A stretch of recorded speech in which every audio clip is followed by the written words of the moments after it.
మాజీ మంత్రి కేటీఆర్ సీఎం రేవంత్ రెడ్డికి సవాల్ విసిరారు. సేఫ్ గేమ్ వద్దు, స్ట్రైట్ ఫైట్ చేద్దామన్నారు. ఇద్దరు తమ పదవులకు రాజీనామా చేసి మల్కాజ్గిరి ఎంపీకి పోటీ చేద్దామన్నారు.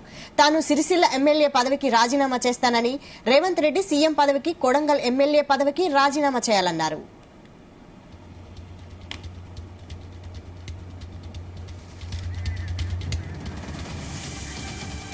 ఇదే అంశంపై మరింత సమాచారం మా బ్యూరో చీఫ్ నరేందర్ అందిస్తారు. నరేందర్.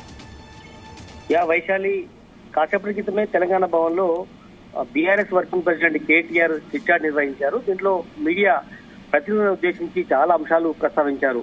ప్రధానంగా పలు సందర్భాల్లో తనను ఇష్టానుసారిగా బూత్ మాటలు అనడం కావచ్చు, కేసీఆర్ ని అనడం కావచ్చు, ఇట్లా చాలా అంశాల మీద మాట్లాడడం, మొన్న మీటింగ్ లో కూడా మొగాడివా అని చెప్పేసి అనడం, ఇట్లాంటి అన్ని అంశాల మీద కేటీఆర్ స్పందించినటువంటి సందర్భంలో ప్రధానంగా మాత్రం చాలా ఇంట్రెస్టింగ్ హాట్ కామెంట్ ఒకటి చేశారు.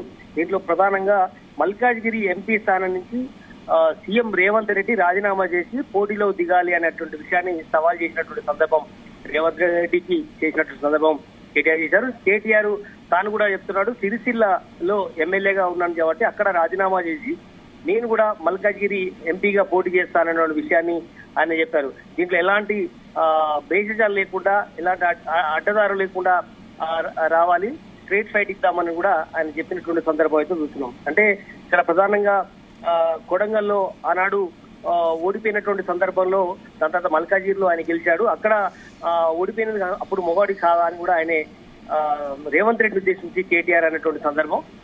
మల్కాజ్గిరిలో ఒక్క కాడ గెలిచినంత మాత్రాన ఎలా మొగాడు అయిపోయాదో అక్కడ మొన్న అసెంబ్లీ ఎన్నికల్లో దాదాపు అన్ని స్థానాల్లో కూడా అసెంబ్లీ ఓడిపోయినటువంటి సందర్భం. అంతకన్నా ముందు జిహెచ్ఎంసీలో కూడా ఎక్కడ కూడా గెలవని పరిస్థితి ఉంది. అలాంటిది ఇష్టానుసారంగా నోరు పారేసుకోవడం రేవంత్ రెడ్డికి తగదు. ఆయన అభద్రతా భావంతో ఉన్నాడు అన్నట్టు విషయాన్ని కూడా ఆయన చెప్తున్నటువంటి సందర్భం. అంటే ఆయన ముఖ్యమంత్రిగా ఎప్పుడు ఆయన దింపుతారన్నటువంటి భయం ఆయన వెంటాడుతుంది. చాలా మంది ఆయన పక్కనే ఉన్నటువంటి వాళ్ళే ఆయనకు ఇబ్బంది పెట్టే పరిస్థితి కనిపిస్తుంది. అందుకే నా ఇష్టానుసారంగా మాట్లాడుతున్నారని కూడా ఆయన చెప్పే ప్రయత్నం చేశారు. పదే పదే నన్ను మేనేజ్మెంట్ కోటా అంటూ చాలా సందర్భాల్లో సీఎం రేవంత్ రెడ్డి వ్యాఖ్యానించడం అనేది ఆయన దిగజారుడుతనానికి నిదర్శనం అని కూడా చెప్పాడు. నన్ను మేనేజ్మెంట్ కోటా అని అంటే నువ్వు పేమెంట్ కోటా కాదా అని కూడా కేటీఆర్ సూటిగా రేవంత్ రెడ్డి ఉద్దేశించి మాట్లాడాడు. ఎందుకంటే పలు సందర్భాల్లో వారసత్వం అనేది తండ్రి నుంచి సాధారణంగా వస్తుంది. అదే కాంగ్రెస్ పార్టీలో రాహుల్ గాంధీ కానీ ప్రియాంక గాంధీ ఎలా వచ్చారంటూ కూడా ఆయన ప్రశ్నిస్తున్నటువంటి సందర్భాన్ని చూస్తున్నాం. అందుకనే ఖచ్చితంగా ఇలాంటి వ్యాఖ్యలు అనేది సరైనది కాదు అని కూడా ఆయన చెప్పే ప్రయత్నం చేశారు. అదేవిధంగా రాష్ట్రంలో ఇష్టానుసారంగా దోపిడీ అప్పుడే స్టార్ట్ అయిందని కూడా చెప్పే ప్రయత్నం చేశారు. బిల్డర్లను కూడా బెదిరిస్తున్నారు. హెచ్ఎండిఏలో ఒకనాడు 21 రోజుల్లోనే బిల్డింగ్లకు అనుమతి ఇచ్చినటువంటి సందర్భం మేము చూసాం. దాని తర్వాత 21 రోజుల్లో కనుక అనుమతి రాకపోతే ఆటోమేటిక్ కట్టుకునే పరిస్థితి హైదరాబాద్ కానీ హెచ్ఎండిఏ పరిధిలో ఉండేది. కానీ ప్రజెంట్ బిల్డింగ్స్ కట్టడం మొత్తం కూడా ఆగిపోయేది. దీనికి గల కారణం ఏంటో, ఆ మతలబ్ ఏంటో జనాలకు తెలియంది కాదు అని కూడా అని చెప్పే ప్రయత్నం. బిల్డర్స్ ని ఇప్పటికే బెదిరింపులు స్టార్ట్ అయ్యాయి. అధిష్టానానికి కప్పం కట్టే పరిస్థితిలోనే 100 కోట్ల రూపాయలు వసూలు చేసేందుకు ఈ రకంగా బిల్డర్స్ ని బెదిరించే ప్రయత్నం చేస్తున్నారని కూడా ఆయన ఇండైరెక్ట్ గా కావచ్చు, స్ట్రేట్ గానే మాట్లాడినటువంటి సందర్భం చూస్తాం.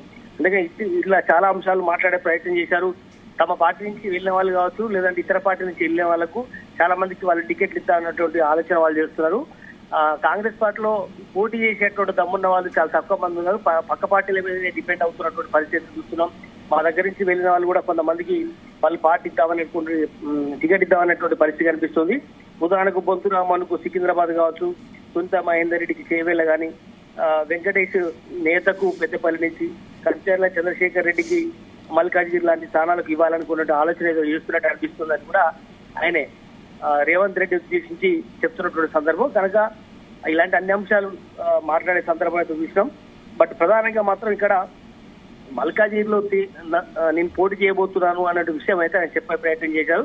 ఎందుకంటే ఊకే పదే పదే సవాల్ చేయడం కాదు, కేసీఆర్ ని మహబూబ్నగర్ లో పోటీ చేయలేదు, అక్కడికి ఇక్కడికి అనడం కాదు, నేనే వస్తున్నాను, రేవంత్ రెడ్డి సీఎం గా రాజీనామా చేసి ఎంపీగా పోటీ చేసి గెలవాలి, నేను కూడా రాజీనామా చేసి వస్తాను అనే విషయాన్ని అయితే ఆయన స్టేట్ గా చెప్పారు. ఇది చాలా ఇంట్రెస్టింగ్ కావచ్చు, హాట్ కామెంట్స్ చేసినటువంటి సందర్భాన్ని మనం చూస్తున్నాం. Right, thank you Narender.